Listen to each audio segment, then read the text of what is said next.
Good morning guys! Good morning Monday morning!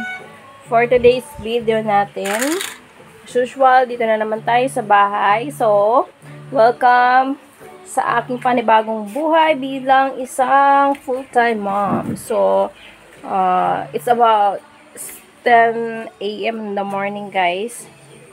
So, kanina nakapasok na si Kuya sa school. Muntika na nga siyang din ma-late kasi late na din talaga dumating yung service niya. And then si Daddy pumasok na rin sa office na kanina. Late na rin yun for sure. May lecture daw sila kanina. So, konting gawaing bahay na tapos ko na. Pero hindi ko pa napaliguan yung aking bunso. Si Ate Polly napaliguan ko na. At ayan siya. Yan, naligo na yan. Kumain na rin at nanonood siya. And then, o yan, nampisa na ng kalat niya. Andoon. Ayan. So, dito yung mga kalat niya. Kasi nilabas ko yung mga toys niya, guys. Nilagay ko na sa malaking lagayan para doon na lang sila magkakalikal. Kasi pag doon sa kwarto namin ay sobrang kalat at apak-apakan doon sa bed. Ayan. Kaya dito sa labas, ayan ko na lang yan. Mamaya kalkalin na naman. Kapag inayos mo yan, kakalkalin na yan mamaya. So, mamaya na natin yan ayusin. Then, nakapag-almusal na pala ako, guys. Late na yung almusal ko. Pero kanina, nag-milk lang ako kanina at saka bread kasi magpapump ako. Pero at saka kumain ako ngayon ng kanin at yung yung saba na kan. Kasi na-miss ko rin siyang kumain. And then, mag-take na ako ng nag-take ako na ito, guys. Ayan, o. So, ito pala yung tinitake ko pag sumasakit yung balakang ko or likod ko. Ayan. So, online ko lang, sa online lang to ni Habi nabili. Partner ko, siya bumili nito. Iniinom ko to since nagbubuntis ako, sumasakit yung balakang ko. Tapos nawawala naman siya pag tinitake. Once a day lang ako mag-take na ito sa umaga.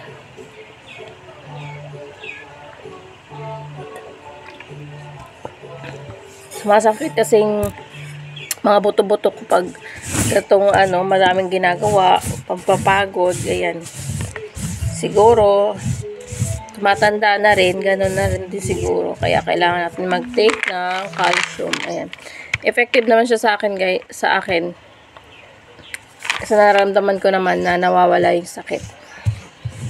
So, ayan. Hindi ako everyday umiinom na to, every other day lang ako umiinom. And then, ito pala iniinom ko pang dagdag ng aking gatas. Moringa. Yun. So, online ko lang din nabili. Ayan. So far, kakainom ko lang mga 2 days pa lang ako umiinom niyan. So far, may gatas-gatas na rin ako. Kasi minsan talaga may time na nawawala akong gatas. Meron naman, pero kaunti lang. Pero hindi sapat sa aking bunso. Malakas siya dumede kasi halos magpo 4 ounce na yung dinedede niya ngayong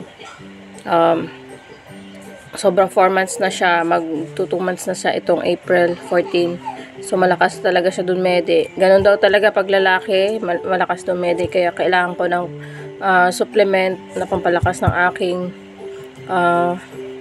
gatas. So nung mga nakaraang araw, nag-substitute ako sa kanya ng formula, pero 2 beses sa isang araw or 1 beses sa isang araw lang siya kagaya ngayon, kanina talagang walang masyadong milk ako ngayon kanina kasi buong magdamag ay puro pump ako every 45 minutes siguro, nagpa-pump ako. Ayan, panagising din niya. Kaya pag ganito kanina ng alas 7, wala na ako masyadong gas. Meron kaunti lang. Kaya nagtimpla ako ng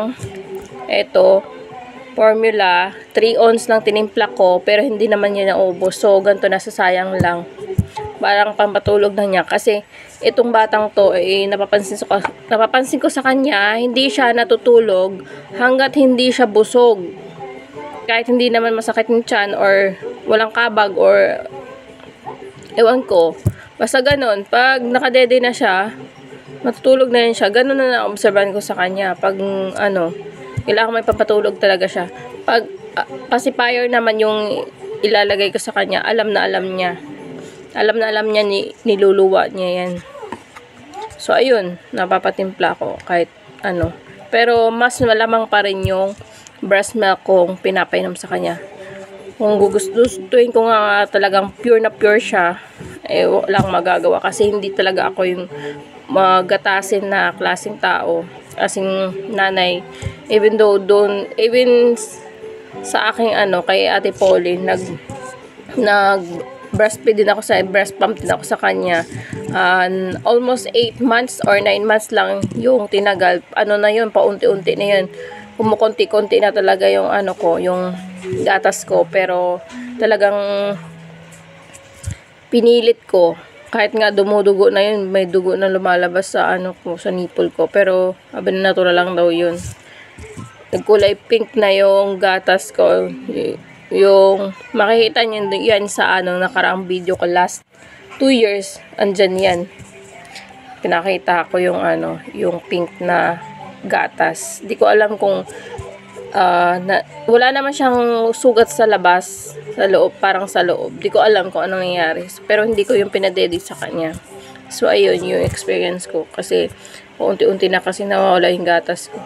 Ewan ko ba, hindi talaga naiinggit ako sa ibang mother na marami talaga silang gatas.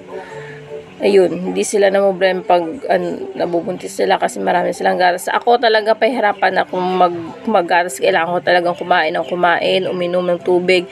Parang nabubulunan ka ng kakainom ng tubig para lang may tumulo na gatas, ganun. So, nag-supplement ako kahit paano meron. At least meron. So, maya-maya guys, pag nagising na siya, papaliguan ko na siya kasi noong oras na alas 10 na, dito siya naliligo. Natulog kasi siya na lumabas kami kanina. Pinaarawan ko siya. So, papahingan ko muna. Ayun na. So, that's it for today guys. Muna sa aking daily life. Bilang isang full-time mom, as usual, ako na naman mag-isa dito.